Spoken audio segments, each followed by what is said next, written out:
الحمد لله الشكر لله إلهي وأدقى محله عافمات كنسيي ومالين أربعة ساعد الظهر بعد تكني إلهي نغا أقبل ربي ورحمانيو مقالة إيدمنتون ألبرتا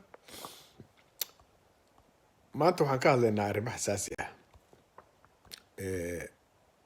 قفل با فكرة بولي هاي قفك عبرين كرمالها فكرة دا واكال كرتا لكن دادكينا جاي فيسو أو واحد بيانا كشيختو أما عاي wax dadka taabanaysa inaad sheegto waa laga fiican yahay dad waaweynaan leeyahay dad muslimaan nahay hadday danta kugu kalifto inaad qofkaas inaad caysa aad rabto personal ugu tag adigoonan facebook iyo waxba ka caynin ama meelaha qaarkood ka caynin waad ugu tegi kartaa meelahu joogo kuma cunaayo qofka wixii marka aad oranayso oo adiga kaas aad leedahay qofkan u qalmaa hortiisa ka dheh لكن انت فيسبوك قاعدو بلسانك بليز ام بليز ام بليز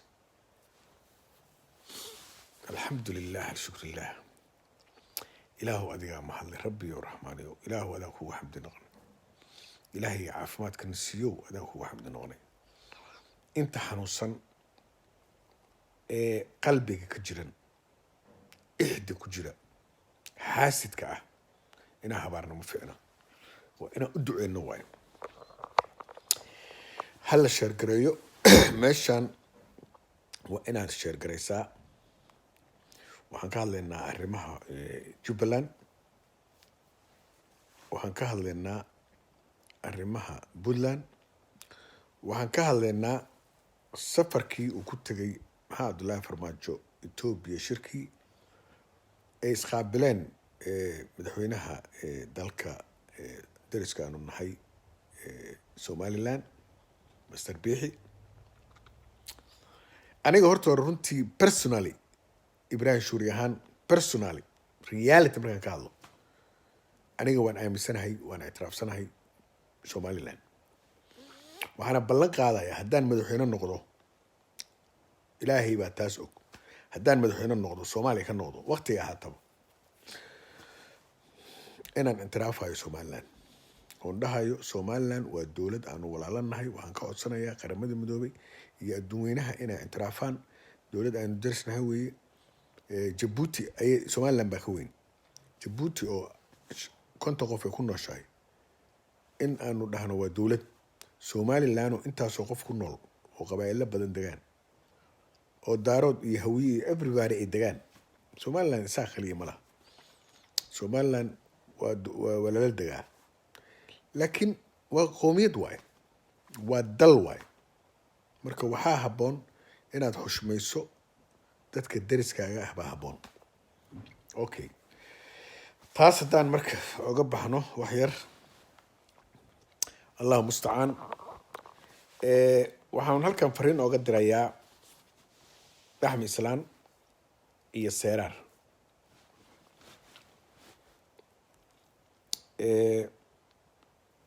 waxa weeye Seerar haddii uu weerar ku qaaday Axmed Islaan arrintaa dhab tahay waa inuu ka soo jawaabaa haddii Axmed Islaan uu weerar ku qaaday soo dhawaada hal shargareeyo Cabdirashiid maanta waxaan ku jirnaa Jubbaland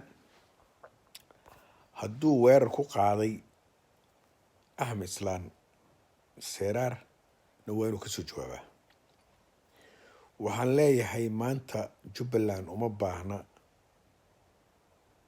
inuu dhiig ku daato uma baahna xilligii Jubbaland dhiig ku daadan lahaa waan ka soo gudubnay alle ilaahay waa ka soo gudubnay waxa maragma doonta ah inaan ka soo gudubnay Jubbaland inuu dhiig ku daato marka anigu waxay ila tahay labadoodaba inay ka soo jawaabaan fariintan anoo ku hadlaya magaca shacabka Jubbaland magaca shacabka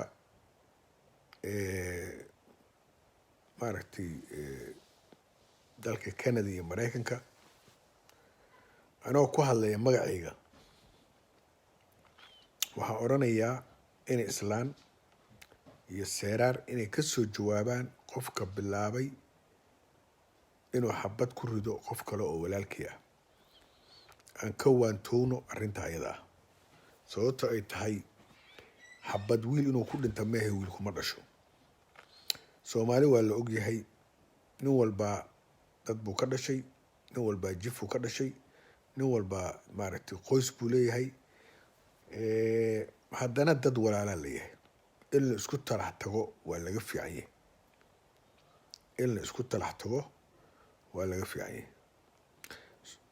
Jubbaland waxay leedahay hal cadow waa isla ognahay cadowga ay leedahay waxaa habboon inaan meel laga soo wada jeesto ma fiicna in dadka la kala gato aad baan uga xumahay in qof kale walaalkii qof kale loo adeegsado absolutely waa unacceptable marka waxaan farayaa dadka reer Jubbaland arrintan inay serious u qaataan arrintan inay ka soo jawaabaan labada madaxweyne ee isku haysta Jubbaland hadduu yiraahdo Axmedow anigu madaxweynaan ahay seeraarna madaxweynaan ahay laakiin shacabka kala saari kara shacabka in la maquuniyo ma ah salaamu calaykum waraxmatullahi wabarakaatu ismahaan aad baan ku salaamay xabiibi soo dhawow ilaahay ha ku xafido yaa xafidullah adiga caruurtaadaba ilaahay ha ku xafido waxaan leeyahay marka dad badan baa waxay yidhaahdaan amiira soo dhawow cabdirashiid abuukar hala sheergareeyo arrintan waa arrin xasaasiya weeye waxay u socotaa labada madaxweyne madaxweyne seeraar iyo madaxweyne axmed islaan maasha allah xabiibi ilaahay ha ku nabad yeelo allah carruurta ku daayo allah carruurta baari kaaga dhigo dhammaan inta xanuunsanna ilaahay caafimaad ha siiyo Soomaalidu waxaad u yara malaysaa inay yihiin dad aanan dhegtooda iyo afkooda ismaqlayn shalay markii uu axmed islaan qabsanayay wuxuu yidhi anigu meeshan waxaan ku imid doorasho shacab waxaana la iga qaadayaa doorasho shacab laakiin jawaabta idinkaa iska leh anigu ma matalo ama uma hadli karo shacabka reer Jubbaland nin walba asaga ayaa fikradiisa iyo ra'yigiisa ka hadli karaa iyo waxa uu ka qabo maanta waxa ka socda Jubbaland Soomaaliya waa magaalada Soomaaliya Muqdisho iyo Jubbaland waa laba magaalo oo siman Puntland waa magaalo u siman sida Muqdisho oo kale sida magaalada Muqdisho meeshan caburin ma jirto dowladda hadday caburiso dadkan gobolada madaxda ka ah waxay ogaanayaan ayagana halkaa inuu caburis kaga imaanayo marka waxaa roon farmaajo intuu dib iskugu noqdo inta uu dad kale macnaha siin lahaa siin lahaa maaragtay wejigiisa iyo maaragtay iyo sharaftiisa iyo karaamadiisa dad kale intuu tusi lahaa inuu tuso dadka walaaladiisa ee gobolada xukuma kuwaasaa beri ku anfacaya kuwaasaa beri toole aad wax isla qaybsanaysaan gaal futacad markaad saad madaxa ugu rogto yuusuf aad baan kuu salaamay saaxiib soo dhawow ina xaaji ina axmed xaaji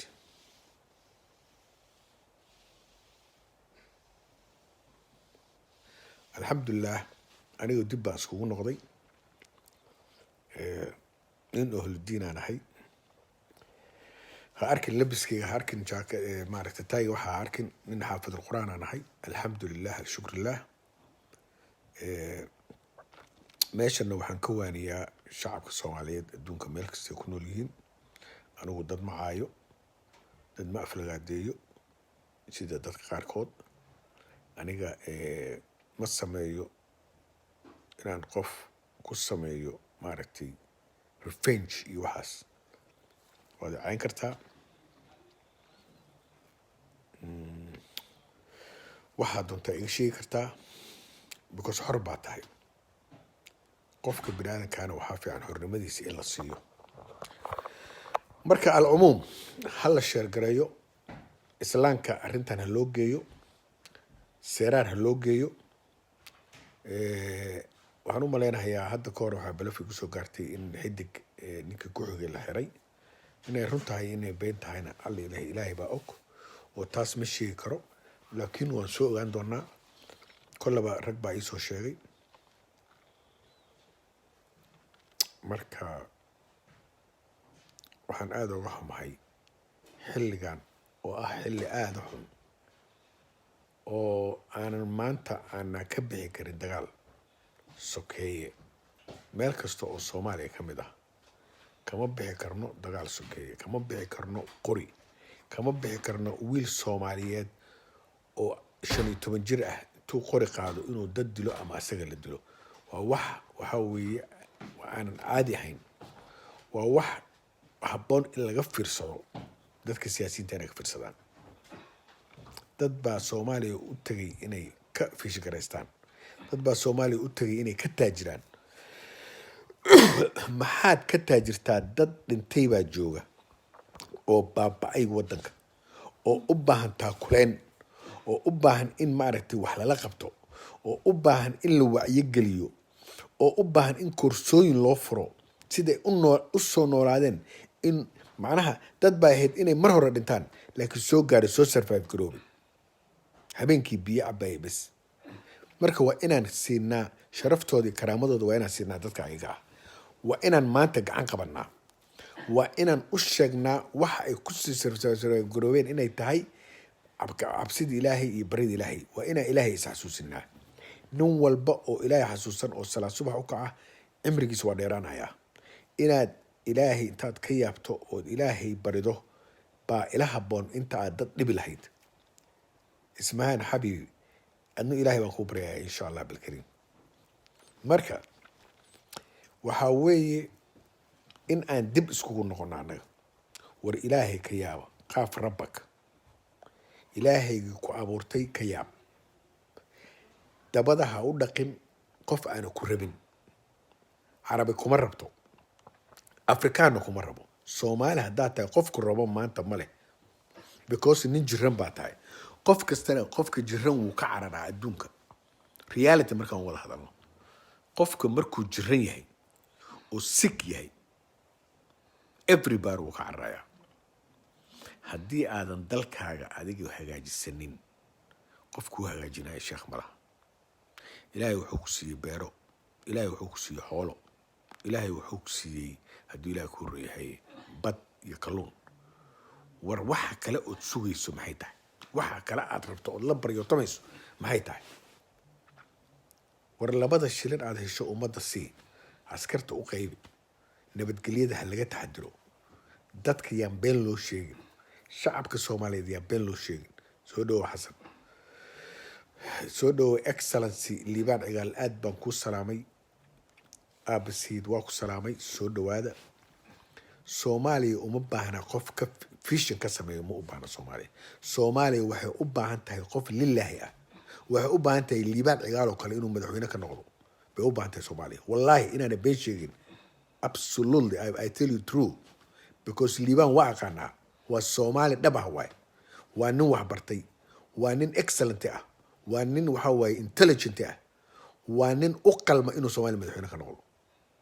haddaanan dadkii u qalmayna la tuurayo, dadkaan u qalminna waddanka madaxweyne ka noqonayo, soo cajaayib maaha.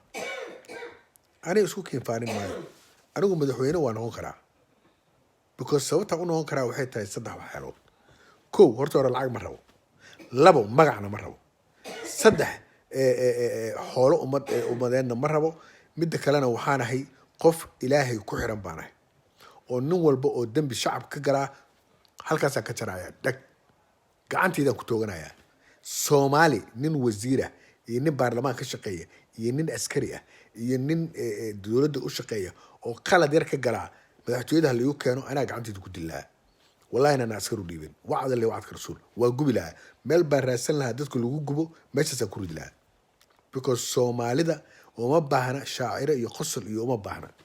waqtiga hadda lagu jiro soomaali waxay u baahan tahay nin halkaa ka gooyo u baahan tahay halkaas nin ka gooyo bay u baahan tahay soomaali sheeko uma baahna iyo walaal waa ku baryayaa iyo ma garatay ma u baahna. walaalkaa hadduu yahay kula dhashay oo nin soo dilo meesha lagu gubo ku rid ha dhihin walaalkay waaye iyo adeerkay baan dhalay iyo waa nin fiican iyo waa qaraabaan nahay iyo war kuwii hooyada aabbaha dhalay haddaa gubto dembi markuu soo galo maxaa u malaysaa nin qaraabaa iyo nin kale oo caadi ah. saasay soomaali isku raaci lahayd. saas wadadii caddeed cagta saarnayay bay noqon lahayd. soomaali ma u baahna maanta baryo uma baahna. soomaali waxay u baahan tahay nin adag oo boolis leh oo xiniye leh bay soomaali u baahan tahay. mar bay nafta kaa baxaysaa 2 mar kaa baxayso. soomaali haddaa ka disho 50 qof isku mar haddaan maalin disho wax dambe oo isdagaala iyo wax dambe oo qarxiya iyo wax dambe oo ismaqla lama arkeen waa la kala bixi lahaa. arrintaana haliga gaarsiiyo ninka la yidhaahdo farmaajo iyo inaa alkheer. meeshaan waxay u dhiibeen dad iska sheekeenaya oo dhahaya anaa intuu shambalo soo istaago bal ani iga dhadhacsiinaya eeg bal sambalosho oo naqaano ani intuu soo istaagay wuxuu leeyahay oo ani igu leeyahay oo shacabku leeyahay oo TV ka dhex leeyahay maba xishoonaya xataa. dad baa intii soo xir la yiri dad buu rabaa inuu sambaati ka diyaarsado xaaf buu rabaa sambaati inuu ka diyaarsado iyo galmudug. dad baa intii soo xir la yiri xaaf baan diiday rag kalaa lagu dhahay soo xir war maxaa diidi kartaa maxaa soo ogolaan kartaa xaar baa kaa dareeraya ma farmaajo intaa u tagtaa adiga wax ka diidi kartaa. akhasunnaas kiis soo ninkii soo xir markii lagu dhahay markiiba qalbi dhagax xiray matid midda kale se xaaf yaaba ku dhigi kara xir xaaf masaaba farmaajo dhigi kara hala xiro mise asal khayra dhigi kara xaaf la soo xiro. bal waxaad ummadda ka dhadhacsiinaysa eeg war xawaalan meel ooga dhacdaniyo. shalay meesha waxaa ku keenay xasan sheekh maxamuud abti baanu ahay futu baad ku timid you don't know nothing wax aad taqaana male qashinaad tahay. aniga waan ku arkay nairobi waan kugu arkay war inaan kula fariista xataa ma ahayn qashinaad tahay qashinka iyo adiga waxba isma dhaantaan. inaan dad caayana ma jeceli laakiin qashin baa tahay. dad baa intaad hor soo fadhiisato war adigaa futada ka shuminaya wallaahi maanta hadduu kuu yeero xasan cali khayr ama farmaajo uswa billahi waa weyse qabaaya haddaan duhur tukadee futada hadday ku dhahaan iga shumi intay isqaawiyaan wallahi waa ka shuminaysaa oo billahi tallah waa ku aqaana ani I know who you are. adig kaliya mee kuwa xataa mucaaradka oo dhan haddii intay u yeeraan idhaan annaga waxaan u baahnaa galabta wax futada naga shumiya 2 shilin u tuuranaa futada ka shuminaysiin wax aad tihiin male qashinaad tihiin. soomaali waxay ka fariisan la'adahay waa qashinkaasoo kale waay. marka halkaas haddii laga goyn lahaa ina cali xasan khayre iyo farmaajo runtaa inii sheegaya war waxaan nairobi meelaan ku carcaraya ma imaan karaan xamar halkaa ka gooya marka xamar yimaadaan baddana ku daadiya. ilaahay baan ku dhaartay soomaali waa israacaysaa qashinoo idil hala gubo. adinkuna haddaa qashintiin isguba naftigiina ina cali xasan khayre iyo farmaajo haddaa qashinka ku jirtaan isguba kolle waa soo bixi doontaa waxaad tihiin sooner or later waxayna dhiman waa sanad 2 mid bay noqonaysaa inaad sidii waddanka ka carartaan sidii kuwii hore ooga cararay waliba de labadan nin tolbay haystaan waa iskaga soo noqdaan ma garat. laakiin murasade waxaa loo bixiyay 4 years opportunity. ina xasan cali khayr mar hadduu baxo murasade waxaa waaye dhabarkii jeedinayaan ayagana ma garat. meeshan dadkii hore kusoo noqonaya abgaal iyo habargidir. marka haddaa kuwaas oo kale noqonaysaanna idinku taa baxdaan isku rida dabkii isku rida kuwaana ku rida idinkuna isku rida. shacabkana xaasho u qora waxaa dhahdeen dad fiican soo doorta. haddii kale dadkan soomaalidu waxay u baahan yihiin wax qala oo hilibkooda steak ka dhigta. That's their respect, very respect. 50 qof 150 qof hal maalin, maalin kalena 100 qof, maalin kale 300 oo qof 3 maalin isku xigto markaad dishid, ilaah baan ku dhaartay Soomaali waa israacaysaa, soo dhawaayaan. Ma fahanti? ismaan qosolka dhaafiya. I tell you reality. This is waxa waaye reality waay, not joke. Soomaali waxay u baahan tahay nin adag. Maxamed Siyaad Barre markuu geedka soo saarayay dad adeer ma ka ahayn kaftan ciyaarka ma ahayn. ma garat marka waxaa waaye straight forward. meeshan waxaa u baahan tahay nin rag u baahan yahay, nin bools leh. intaa ka baxayo dadka inaan dhibo ma rabayo, saana laleeyahayo wadanka saan waaye xilli dagaal inaan galno ma rabno. No, that's not work like that. madaxweyne saas uma shaqeeyo. You the president of Somalia. That's it. adaa lagu ictiraafsayna madaxweyne Soomaaliyeed. haddaa marka madaxweyne Soomaaliyeed waxaa ku khasban tahay inaad wixii wanaaga aad samayso. dadka masaakiinta ee la baabi'inayo, ee la waalay, ee la waxeynayo, waxay u baahan yihiin nolol, bay u baahan yihiin life, bay u baahan yihiin. xabiibillah ya rasuulallah. ma garat marka I tell you guys, marka Soomaaliyay, I'm very sorry haddii ay dad iga dhibsadeen oo dhacay, xumaana igama aha, because dadaan aqaano un baan sheegayaa. all of you guys, I love you, and I love you, my baby Ismahan. Call me. Okay, bye. Assalamu alaikum warahmatullahi wabarakatuh.